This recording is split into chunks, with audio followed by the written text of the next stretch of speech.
ඇත්තටම මම සෑහෙන කාලයක් නිවසක් හදාගන්න බැරුව පටුමැටි නිවසක තමයි ජීවත් වුනේ මයි දරු 3 දෙනාත් එක්ක.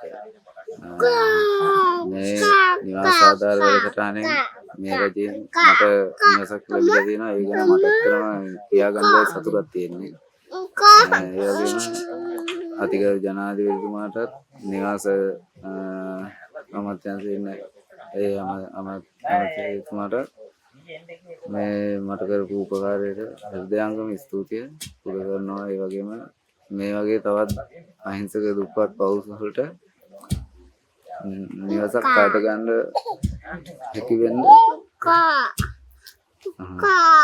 රජෙන් පරම සහයෝගය දෙන්න කියලා